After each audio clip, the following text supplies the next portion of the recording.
You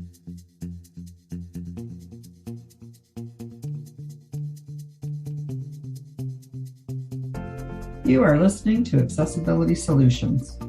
If you're a business looking to improve your bottom line, then you're in the right place. In this show, we will discuss how making the world accessible is great for business and the economy. My name is Linda Hunt, and I am an award-winning accessibility consultant, speaker, and author, and a longtime advocate for all things related to accessibility. Thank you for joining me. Now let's get started. Hi, everyone. Thanks so much for joining me again today. This is Linda with Accessibility Solutions, and I'm very pleased today to have Cam Beaudoin as my guest. And so Cam uses his experience in accessibility program management, software development, and technical consulting. Cam comes with an approachable perspective on how teams can bring disability inclusion and accessibility into their organization. Audiences appreciate his hands-on knowledge of planning, building, and delivering solutions with practical real-world examples. Cam's down-to-earth style engages groups from the moment he meets audiences with a can-do attitude in their ability to handle the ambiguities of the world of digital accessibility. Many often appreciate that he can speak the same language as their technical teams or business leads. So we're going to kick it off with Cam. So Cam, go ahead and let's talk a little bit about digital accessibility from kind of your perspective today.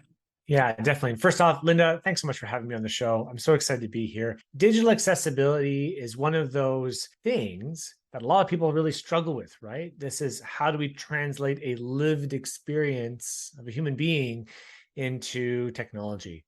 And that kind of in-between, that go-between has a lot of nuances in it. And sometimes a lot of people, a lot of companies have a really hard time figuring out kind of what that is, what that between really is. And we attack it from many angles, don't we? We come at it from a technical point of view. We try and do some program management. We try and do some procurement solutions. And there's all these different ways that we can figure out what digital accessibility really is. But that's just one real piece of the grand human experience, isn't it? Yeah, exactly. And we were chatting just a little bit about, us as accessibility experts find that we spend a lot of our time educating and advocating because, there are so many in the business world. And that's, kind of as we both talked about, where both of us work in the accessibility space is kind of in the business world, who don't really know what accessibility means.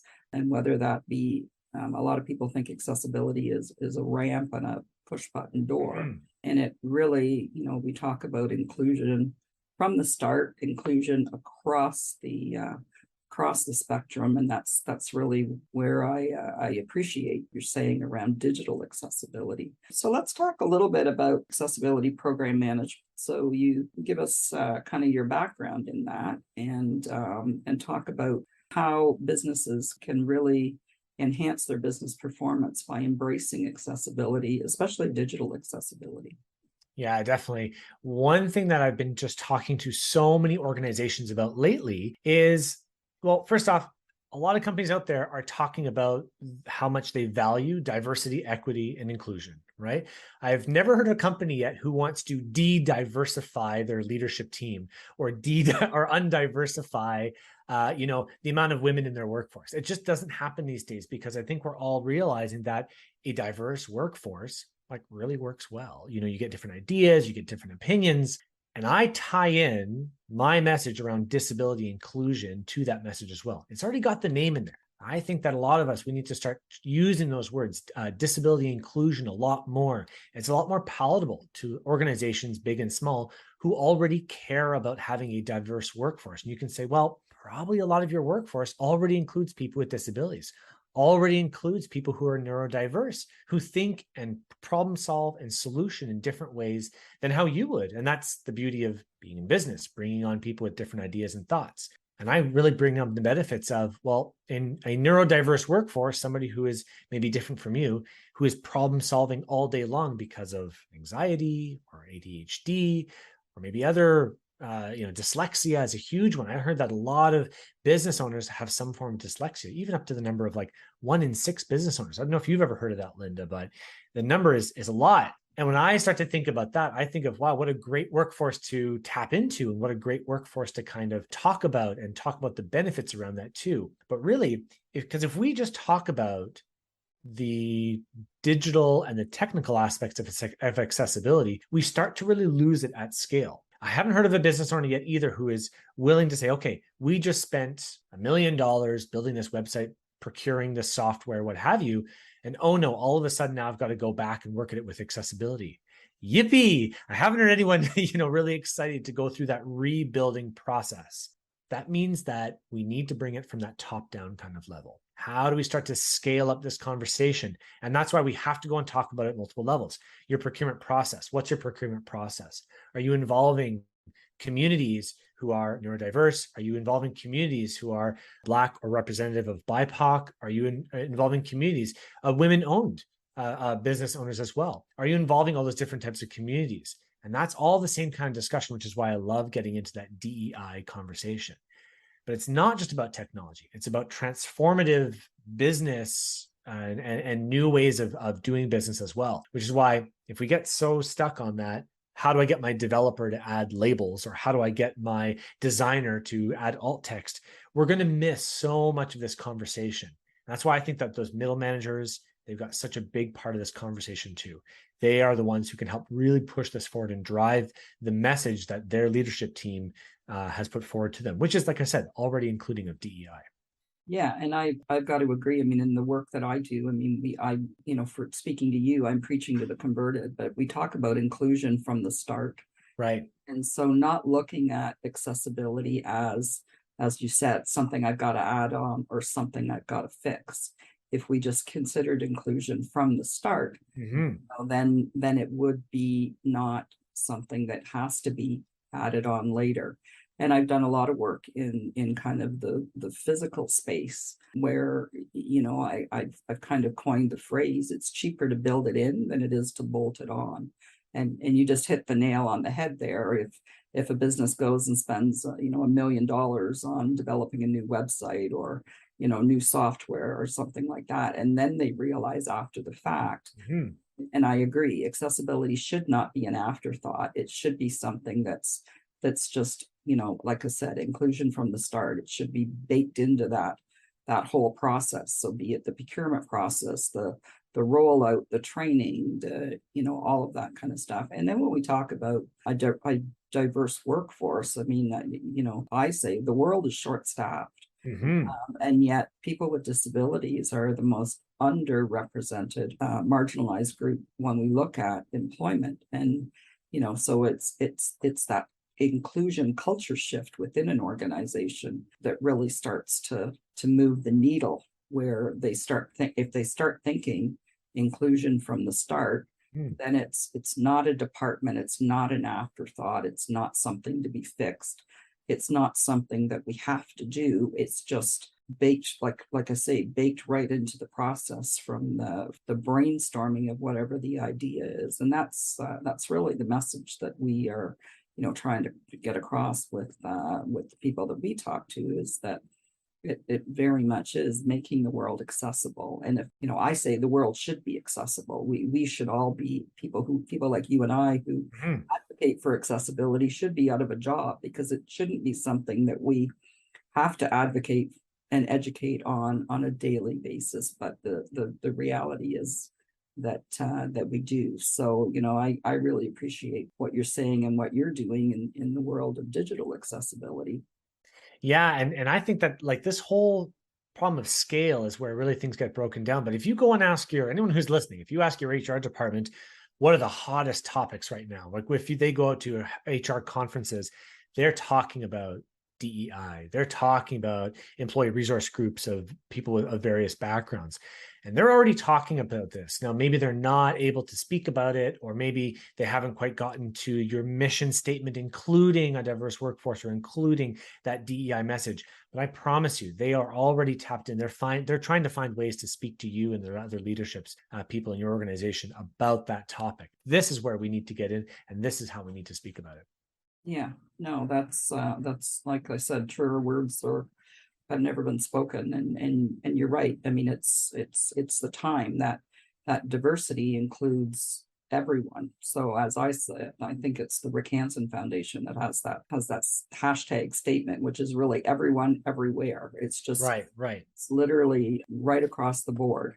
Accessibility, inclusion, and it so from the people who work for you to the work that they do to the products that you put out the door to your systems and processes, everything needs to hone in on the fact that it just needs to be accessible for everyone Mhm. everywhere. So and I hashtags. So just wrapping up, Cam, any thoughts that you kind of want to share with our listeners this week in terms of, getting, I know, like I said, you're like me, we spend all of our time doing education and advocacy, but, I always like to talk to people that are in the same space as me, working around accessibility and kind of what your message is that you'd really like to share with our listeners. Sure. Well, I want to just kind of shine a light on the fact and admit to the fact that disability advocacy, it's hard. I admit it's hard because I mean, I'm not sure. Growing up, my parents didn't talk about people with disabilities. Neither did the two teachers that I was at school with.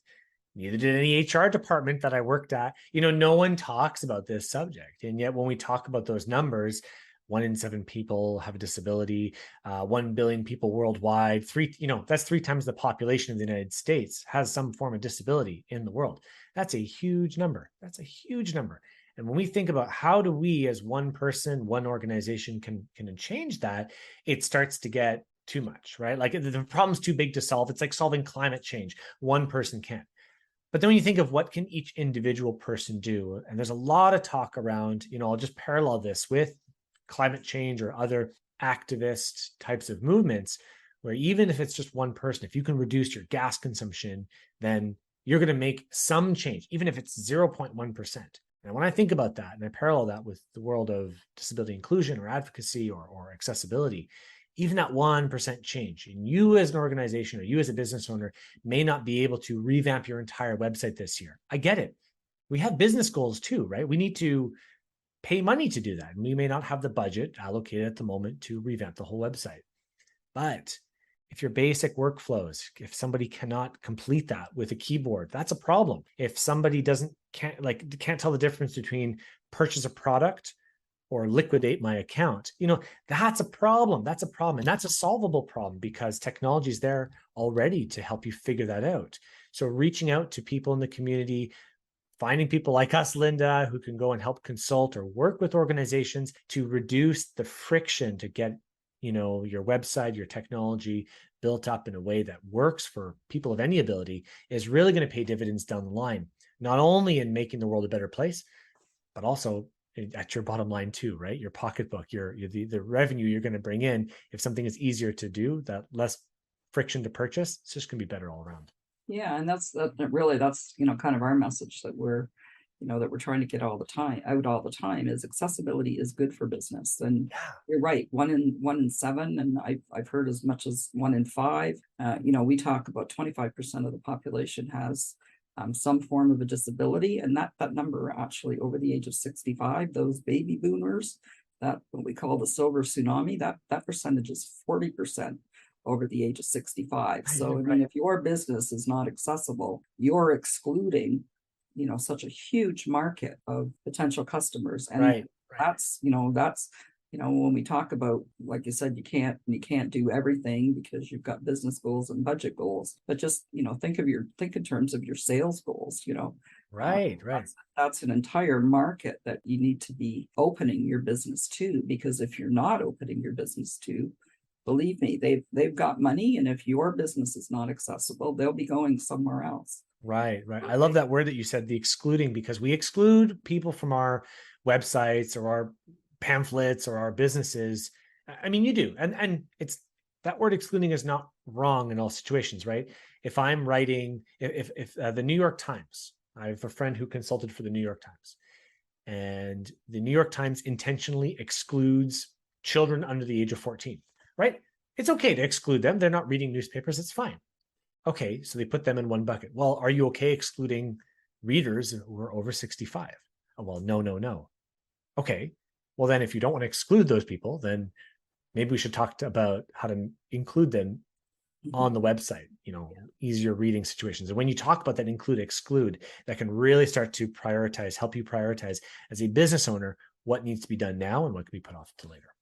Yeah. So, I mean, we've had, you and I could probably talk for hours on accessibility and inclusion, and as we say, diversity. It's just all, so tied in together from a business perspective, especially. So Cam, I really want to thank you for taking time out to talk to us today, and we're going to wrap up. Any last thoughts before we say goodbye to our listeners that tuned in this week? Yeah. In addition to any kind of program management, I also do go speak about program management and professional advocacy and disability inclusion. If you're looking for a speaker, you can find me at cambeaudoin.com. Hopefully that link can be maybe put in the show notes or something. And would love to even just have a conversation. That's always a great start. Yeah, and Cam's information will be in our show notes. So check that out. If you've listened and Cam has touched you in some way, then leave us a review. We love to get feedback from our listeners, especially when we have guests on. That's very, very important. So Cam, I really want to thank you for joining us today and sharing your message around making the world accessible, which is kind of our goal here on the podcast. And we will put Cam's information in the show notes, and people can reach out and get in touch with you. And we will chat again soon. Thank you so very much. Sounds great, Linda. Thanks so much for having me on. Thank you for listening to Accessibility Solutions. For a free 15-minute consultation to discuss how accessibility can improve your business bottom line, please visit solutions4accessibility.com. I love hearing from my listeners, so please feel free to email me at linda@solutions4accessibility.com or connect with Accessibility Solutions on LinkedIn, Facebook, or subscribe to the Accessibility Solutions YouTube channel.